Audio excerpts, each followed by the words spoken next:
I've got 5 questions that I'd like you to answer, but I want you to give me one answer that answers all 5 of the questions. So, question 1 is, how did you learn to walk? 2 is, how did you learn to talk? 3 is, how did you learn to read? 4 is, how did you learn to write? And 5 is, how did you learn to play whatever game or sport you like to play? I'll give you a couple of seconds to think about your answer. Okay, so I'm going to go ahead and assume that your answer looked something like this.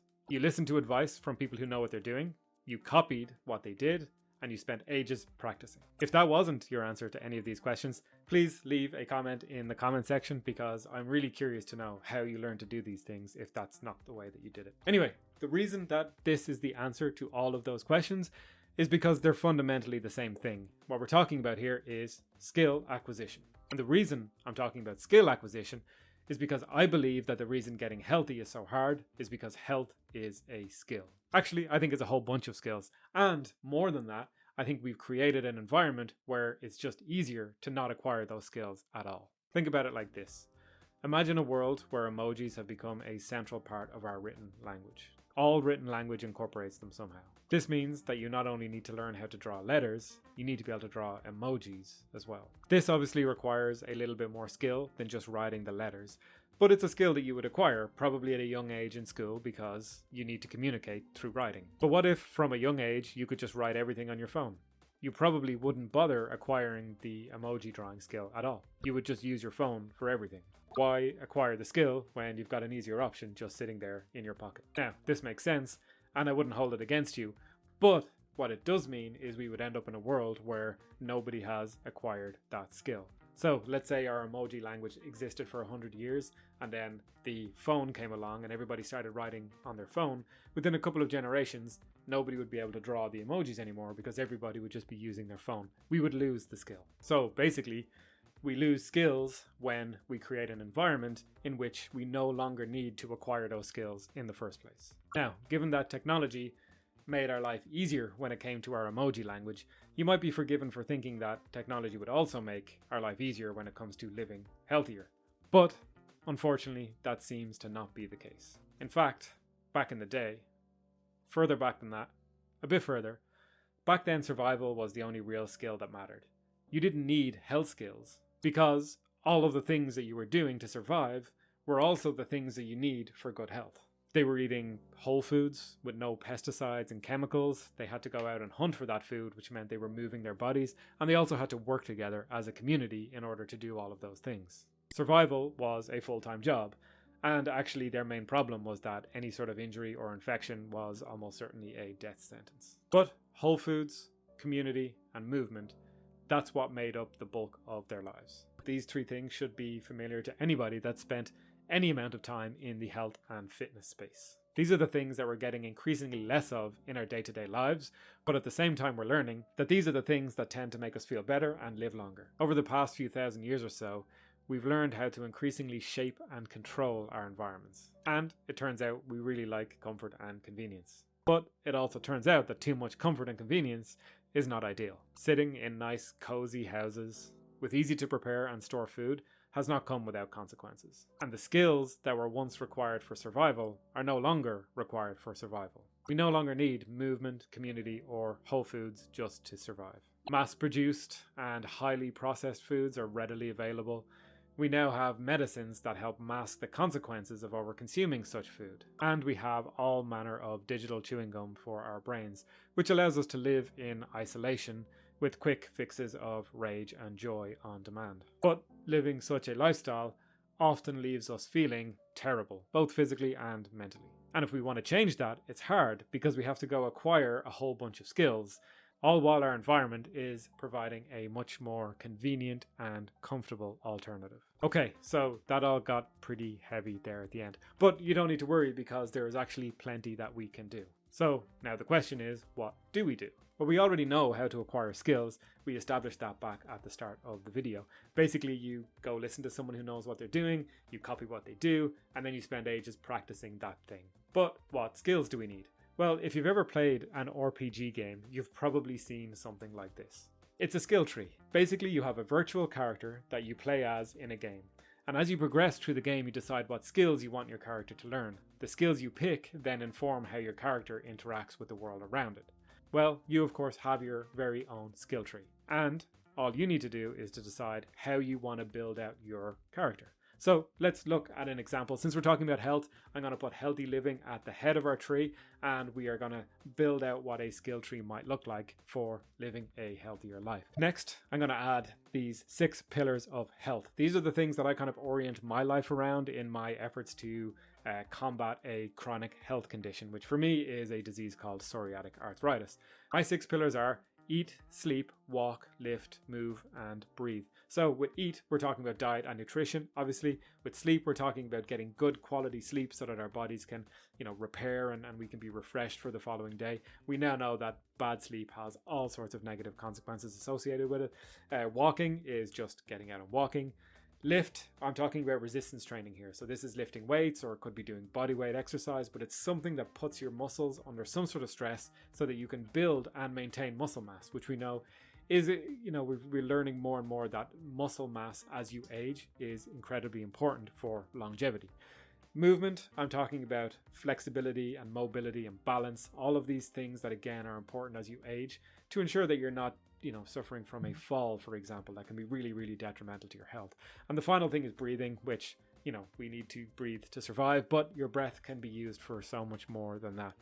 So these are my 6 pillars. Now we need to figure out what skills do we need to acquire to actually construct these pillars in your own life. To eat well, you're gonna have to learn how to cook.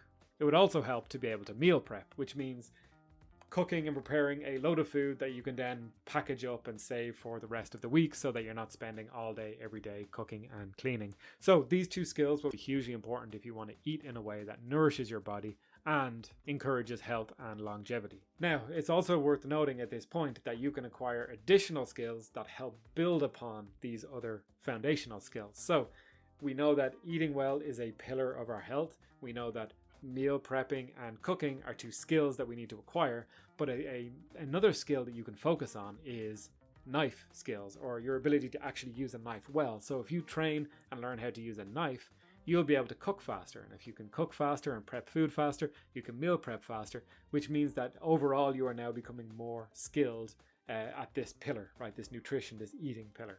So that is one skill that specifically reinforces those 2 skills that relate to our eating pillar.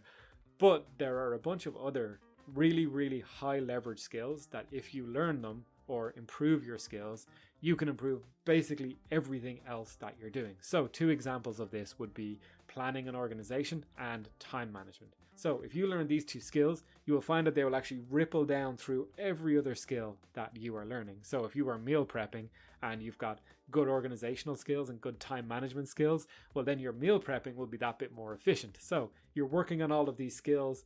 You can work on them in isolation, but they all build upon each other, and gradually you're getting more and more skilled in all these areas, and living healthfully actually becomes just easier and easier over time as you get more skilled. So these are leverage points, and it is definitely worth trying to figure out where the leverage points are. What are the things that you can learn that all of a sudden make you increase your skill in many other dimensions? So some other examples of skills that we can look at would be weightlifting, balance training, mobility, flexibility, power breathing, this is a technique where you can use your breath for developing power. I've talked about this before.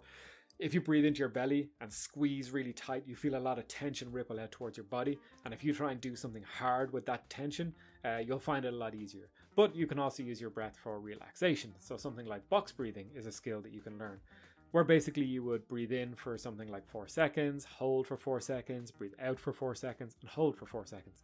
And doing this sort of breathing will help relax and de-stress, which again is really, really important for living a healthful life.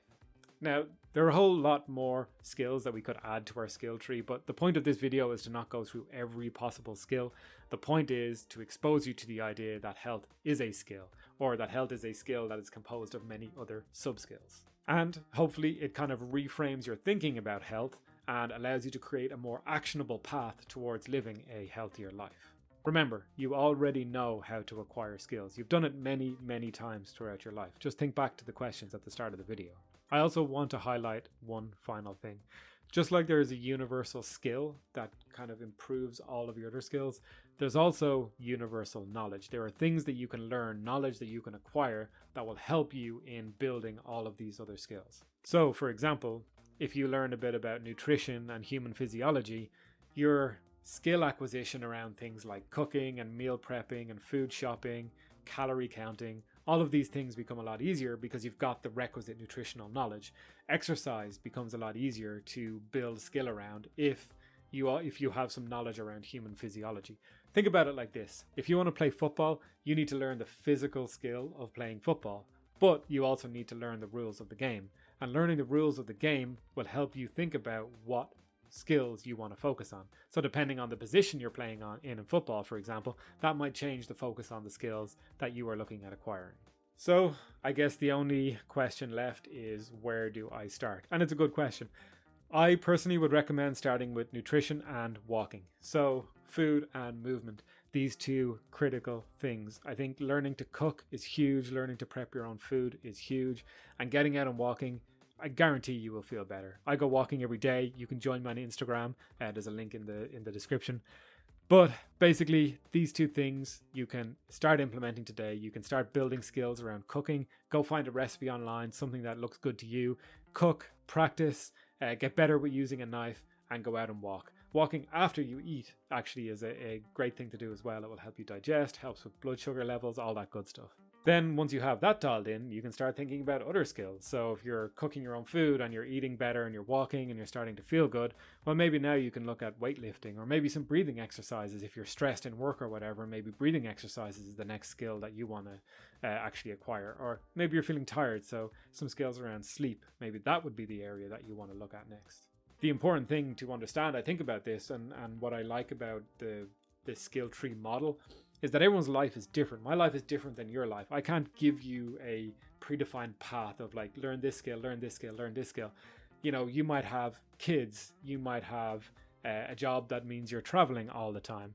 You might have a certain illness or disease like I do. So it's very hard to be prescriptive with this stuff. But once you understand that there are a set of skills that you can acquire to build on these healthy pillars, you can then figure out which skills are the most important ones for you to acquire. Again, I think food and movement in general, get those two things kind of moving in some capacity, and then figure out what are the skills that you need most, right? So really, this is a journey for you. Just like our game that we talked about earlier in the video, you've got a skill tree presented in front of you. There are many, many skills that you can invest your time in learning, but you need to decide what are the skills that are going to be most valuable to you, right? How are you going to live your life, and what skills do you need to do it? Anyway, that is all I have got for today. If you found this useful, please like the video, subscribe. Any questions or comments, please leave them in the comment section. And yeah, other than that, have a great day. Thank you for watching.